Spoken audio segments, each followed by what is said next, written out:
Welcome. Interesting lighting today, huh? Today we're having an exciting delve into the use of pastels for a more finished piece, not just for an exercise. Although keep in mind that it is an exercise. Everything is an exercise because there's always another piece you're going to make, and each artwork, each act, each step is on the way to the next piece or the next step. Okay. I wanted to talk quickly about, we have a ton to cover today because I want to try to be pretty thorough about what I'm looking for here. Because why? Because what I'm asking for is something that might be a little bit unusual. You might not have been kind of trained or have had experience with dealing with the picture plane in the way I'm going to ask you to deal with it in this project. So hang on to your hats, it's going to be fun. It's cold out here again in the studio. That's why I'm wearing my hat. What you're going to need is, you're going to need your trusty box of pastels, which you're very familiar with by now. You're going to want some sketchbook paper on hand because you're just going to want to make sure that you like what you're doing. You might want to even do some sketches before you go on to the better pastel paper. And yeah, you guessed it, we're going to need that too. And let's talk about the pastel paper for just a second. I'm going to talk about kind of preliminary things, and then I'm going to kind of get down into it. So this might be, it might all end up in this part one, but what you need might be in part two. We'll see. Okay. I put a couple different sheets in there. Hopefully you have at least 4. And I give you 4 because I'd like you to feel not like it's a precious commodity, right? I want you to feel like I started this one, I finished it, it's terrible, I want to make another, or I did this one and I like it and I want to make another, right? Or I have 2 very different pieces of pastel paper and I'd like to see what it's like to draw on one of a different tone. Now I'm calling this toned paper, and that's just a word I'm using the same way I might use the word neutral to indicate that I want paper that isn't, I'm almost out here. I wonder where my other tablet went. Anyway, I want to emphasize that I don't want you to use, oh, here it is. It's right here. It just looks like the back of a cardboard paper. Not much difference color-wise anyway. And actually that's something that's really lovely to draw on cardboard because it has this lovely neutral color that's kind of variegated. It's kind of tweeted. It's like different little, you can see the little flecks, but they're not too visually commanding. Texture, that kind of visual texture is totally what we're into, right? If you look closely at this cardboard, you would see individual fibers of different variety of kind of brownish, neutral toned colors. But from a distance, it's just gray, just like this sheet on top.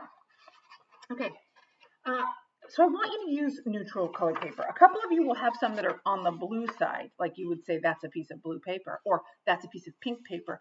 And those I would totally experiment with them, but I would not let them be maybe the first one you work with, if that makes sense.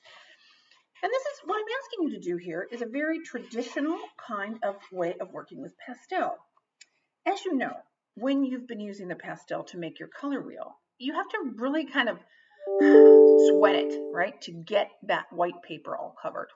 So one of the ways that people deal with that is they have a color under their pastel, right? There's already a color on here, a colored ground. The paper is toned, has a color on it. And that's so your whites are really going to pop on it, but also because if you leave a little space, it's not just going to be this big white glaring speck looking at you. It'll be something kind of neutral colored back there. Does that make sense? And when I say back there, I mean, and remember this all through this assignment, I don't really expect to see any paper. You're going to cover almost all the paper. It's going to be coming through. It'll be showing through in the way that in a very subtle way. You will not notice it. It should be the kind of thing where you go to this drawing and you only know that it's gray paper because you might see it at the margins, okay? We want to think of this colored paper as doing its job underneath, like the way it's coming through the pieces of pastel are its job. Not that we're going to look at it like a color in and of itself.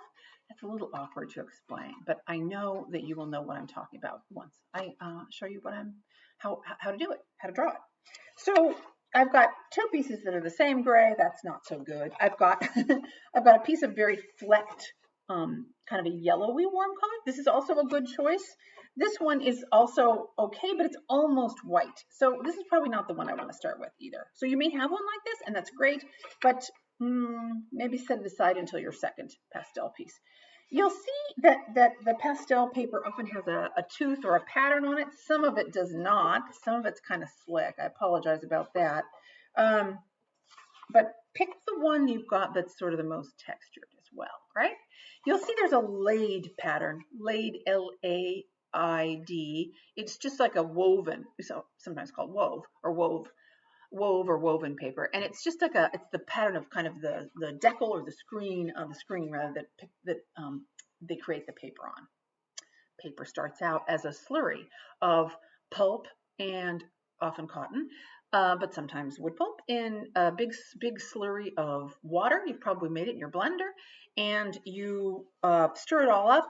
You push a screen down in there, and you lift it, and the water drains out, and what's left is paper. And there's various amounts of sizing in paper, which is like a glue that would keep it stronger or less strong. Some paper has a lot of sizing, some has none. Okay, so I'm going to use, yeah, you guessed it, the dark gray for starters. But a medium gray is fine. There's some that are very tan. There's like some ochre colors. Those are all beautiful, right? Just the ones that really like, say, pink or blue, just set those aside for a little. And anything that looks super white, set that aside too. All right, you have pastels. You have your sketchbook paper. You have your pastel paper. What do you need now? Something to draw. Okay, let's change camera angle and we'll talk about composition. Here we go. Look at this beautiful tableau of fruits and vegetables. This is a lot, and I don't really want you to draw this many objects, but I wanted to put them here so we could kind of talk about the ways in which your positioning of objects changes the content, not the subject matter. The subject matter of this piece is fruits and vegetables, right? At this point, let's just consider this a photograph, say. The subject matter of this photograph right now is a bowl and several different vegetables and some fruit, right? Okay. If I was to talk about what the content of this piece was, right? What is the content? That's like, what does it feel like? What does it mean? What does it have any symbolic meaning? Well, it refers to historically other kinds of still lives, right? A still life with fruit and vegetables is a very old kind of subject matter for artists. So I'm talking a little bit about that, particularly probably the Dutch vanitas paintings, which were kind of a meditation on life and death, right? And there's a lot of explanation to why the Dutch decided to do that. That has to do with religion and economics and a whole bunch of fascinating things. So if you're at all interested in that idea and the sort of beginning of capitalism and the beginning of Western ideals and the middle classes, the merchant classes, that would be a great thing to do a little research through research on's the word I mean. Sorry, I'm having trouble with the right words today. Anyway, you'll just have to suffer through it with me because I really want to make this video for you today. All right, so if you want to look into Dutch vanitas paintings, you should do so. And people have continued to make paintings like the vanitas paintings, and it means kind of vanities, like the vanity of life, like the temporalness, the way that life is constantly changing and it isn't fixed, that kind of thing. You should look it up and read about it. And you may already know because you may have taken an art history class where they talked about it. But right now, it's this tableau of fruit and vegetables, and they're arranged a certain way, and there are shadows. That's all key to what we're doing, but we're not going to use this many objects because that's just going to needlessly complicate our drawing. So as we set up this still life, I want you to keep in mind this idea of what is happening in the composition, because it's not going to be, it's very different if you change them around, and I'm going to do that right now. If you look right now, you will see that this is very a a very pointed arrow-like object, right? It's pointed down at this fruit, and it's kind of also pointed, it has an implied line shooting off of my composition in that direction. And I don't really like that because here I am, I'm looking at this. What do I see first? I see the shape, the brightest parts. I see all this white paper, right? That's kind of the first thing I see. And then I see the other bright things, which is this spaghetti squash and this lemon. And I see them because they're similar color, right? Like my eye is looking for things. It's looking for clues. And that's the clues it's found. The second lightest, and in fact, it might be the very lightest thing, might be that highlight. That is almost as bright as this piece of paper right here, right? So these are the bright things. I see them first. So that's great. I'm going from here to here. And there's a little conversation going on visually for me there because I'm seeing both those things. But then my eyes land on this and I leave the picture playing, right? So if I were to turn this thing, I'm going to kind of turn it like that. Yeah, that's a little better. Now what's happening? Now I'm really emphasizing this equality or lack of equality between these two things, right? I'm still not really getting down to seeing these, and I kind of want to. I kind of want, let's pretend I want everyone who's viewing this to sort of see everything. Everything should be kind of equally important, let's say. And that's not normally how one makes an artwork, right? It's completely legit to say everything else here is sort of unimportant, and all that matters is this big orange one, right? In that case, maybe that's a good way, like move these way off, or maybe don't even have them, right? But right now, back to where we were, I'm trying to kind of get them to look like I'm looking at all of them together, right? That's a little better. Now it's kind of like a line, right? Now I might start with this because it's very bright. I might see this. I might follow that line down to this. I might curve up to this other thing. And then that's kind of the end, right? But there's probably a way where I could really get this thing going in kind of a circle, maybe, right? Where it's like watching juggling balls, right? I'm like totally seeing trying to decide how I want that. When you intersect the edge, right, that can invite people either in to a picture plane or it can kind of send them out or both, right? So maybe I want the yellow off, but not that, and maybe I want that off. There's not quite enough room there. Now you see here, you see where I'm going, right? You see that I could spend like 3 days just setting this up, right? And what would that mean? It would mean that I hadn't started drawing yet. So at some point I'm going to have to make up my mind. But I want you to notice these things when you're making your still life, when you're setting your drawing up. Notice these things about composition. Choose it. Don't just sort of plunk it down there. I mean, if you love it plunked down, then that's great. Plunked down it is. That's your composition. But it doesn't have to be that, right? It could be a lot of different things. And in fact, I'm going to start to think about what it could be by taking some of these things out and maybe getting rid of the bowl. The bowl is kind of the only thing in here that one of these things doesn't belong, and it's the bowl. The cherries were a little wet, so I didn't want to bring them out without the bowl. Okay, now I've kind of got a composition that's working more in a circle. I see this, I see that, I see this, I see this. I'm led to this, which also works like an arrow. It points to the cherries. The stem of this one kind of keeps me back in the picture, right? But this one sends me out. But these are so small that even if I put all of them over there, no, that's giving me a lot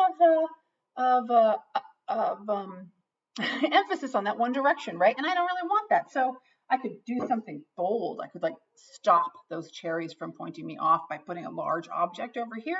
I could change, I don't like how that took all the light away. I could put this there, and that's kind of stopping them. I could have them work kind of counter, like they're pointing out. Well, also I could just change the way they're pointing, right? They could all point to the center. They could point towards that. This could be up here. Now it has a kind of a sense of a little bit of a vertiginous sense, right? I think that's the word I mean. Things are sort of falling away, right? Like vertigo. You get a sense of everything tumbling down through here, right? Which is a completely different content than what I had before, right? It's saying something. This is communicating a different feeling, a different emotion, a different sense of comfort for the viewer, right? What if I put them in like something like this, right? Like they were just in this sort of line, kind of going off in a strong diagonal. which I actually just think is terrible. But but see, that's personal, and it wouldn't have to be what everybody thought. But um, there's these things really change depending on how I assemble them. Let's try this. Let's try that. Let's just get the orange one out of here. Maybe just one cherry over there. That's kind of nice. No, I'm taking that out. But you see how like much this changes with just a little bit of moving things around. Now, I know it's kind of geeky, isn't it?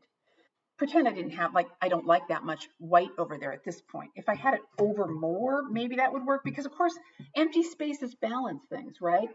This is now pretty balanced composition because although there's not much over here, and some would say nothing, but we're not going to call it nothing because that might encourage you to to ignore it when you're drawing, and I don't want you to ignore that. Like, this has to be dealt with just as much care, love, and respect as the actual three-dimensional objects. Otherwise, your drawing will be what they would probably call weak, right? And you want it to be strong. You want it to be cohesive, finished, and like to be unto itself, if you know what I mean, its own world. We can talk more about that. For now, you just have to take my word for it. But I welcome you. I invite you to try it other ways so that you can see if that's true. I invite you to draw just your object, spend all of your time on just an object and leave the paper blank, and then try one where you don't treat it that way and see what you think, right? Okay, so now I'm doing this thing where it's kind of comparative, right? But if I were to put them way out, maybe it would be different. Maybe this goes this way. Actually, it's kind of comical that way. Maybe it's because it's turning into kind of a face, right? I don't want that. I don't want people to think people, right? I want them to think, what does, now nobody can see anything but two red eyes and a yellow mouth. I know, me too. I want people to think, why am I contemplating these vegetables? What does this mean about me and my life? What does it mean about mortality to look at these fruits and vegetables? I'm just saying that. I could want something else entirely. All right, so now I'm not even done. I haven't even decided. I've got too many objects because I really think you should go down to like one or two. And I think it should be, I'm sorry, I'm walking away from the microphone. I want it to be a fruit or a vegetable. It can be any fruit or vegetable, or any two, or maybe even three if you're really feeling ambitious. But don't don't overcomplicate your first one too much. Try to hold off a little bit. And when you go, I would go to the store or your garden or your kitchen, and I would sort of select one based on whether it spoke to you, if you thought the colors were interesting, because we're barely begun. Basically, what I really want you to do, I want to talk about all this. Another thing that changes the content or the feeling of your piece, right? I love it when it's like kind of right in the corner there. Is where the light source is coming from. What are these shadows doing? Basically, if you use only one, sorry, that's the lamp. Now look at that. It's completely different. It just turned really moody, right? Before it was kind of, it seemed to be life affirming, if you will. And now it's become much darker, right? Much more dramatic. How I move this lamp around, and you can use any kind of lamp, but you want a strong light source, although I would caution you that if you put your light source super close to your more delicate fruits, like a tomato or say a bell pepper, it will sort of start to wilt it maybe quicker than you want it to. So if you know you're going to take a long time, or you know you have a light source that's sort of heat producing. If you have an LED lamp or a fluorescent lamp, you don't really need to worry. It's just these incandescents. This happens to be one of these daylight lamps that I really love for painting, and because it sort of keeps the paint colors the most similar to daylight, right? But if I can feel the heat coming right off that, and if I were to put this too close to something that wasn't kind of tough, it might change. The color might change, the shape might change before I was done drawing it. So if you want to use an incandescent bulb, pick something kind of sturdier, like this. Don't get a wilty little lettuce, right? Because it'll change too quickly for you. But a lettuce is fine. I mean, anything that speaks to you or that you like. But what I want to do is now you see how I'm getting this interesting shadow effect, right?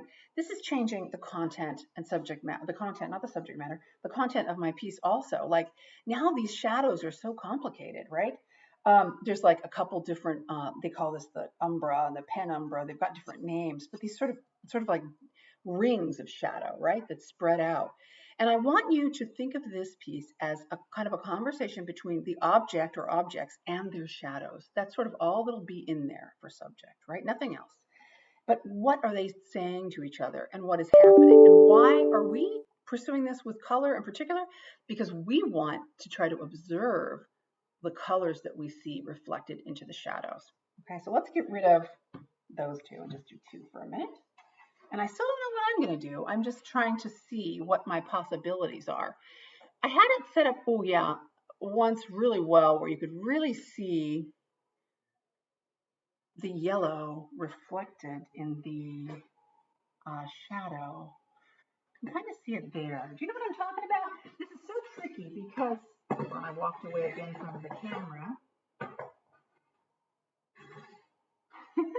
because I'm not where you are, right? And I can't really set it up for you. But what I want you to try to set it up to maximize is a reflection of the fruit skin onto the white paper, which another thing I forgot to tell you, you're going to need a piece of white paper. I don't want to see this on anything but white, right? Even though you're drawing onto toned paper, I want your still life to be on white paper because it reflects the most colors back, right? If you were to put this on gray paper, I would not be able to notice, for example, how very greenish this shadow is, right? I want you to really look hard at the shadows when you're working on this piece. At least as hard, if not harder, like work harder and look harder at the shadows than you do even at some of these beautiful and appealing surfaces, right? Okay. We tend to think that this is an onion, right? So this is a drawing of an onion, so that's what I look at, especially if you put it in the middle. But it's not really just a drawing of an onion. It's a drawing of an onion and its shadow and all of this space around it, right? So although many viewers will just sort of, if you say, what did you just see a drawing of? They would say, well, it was a drawing of an onion. What they really are experiencing is a deeper view, right? They're not just seeing an onion. They're seeing all of this space and even air, right, around the onion. Does that make sense? I know it's a little bit on the fringe. It's a very abstract way to talk about this, but there is concrete information that you're seeing. And when you copy it over onto your drawing is going to be better. So the more you see, the more you translate, the more you copy over, and copy isn't even the right word, translate, let's call it, the better it will be, the richer a drawing it will be. But let's return because I got a little distracted by my own self, as usual. Let's return. I'm just getting a piece of something I can point with, a piece of metal. Let's return to what I'm looking for in the shadows. This one here it's reflecting some yellow right down there. It's reflecting a lot of yellow down here, and it's reflecting some yellow over on this side. And this one is reflecting some of this pinky color, this onion skin color too, right? So I want that. I want you to set it up so that you can see some of these reflected colors as well as the shadows.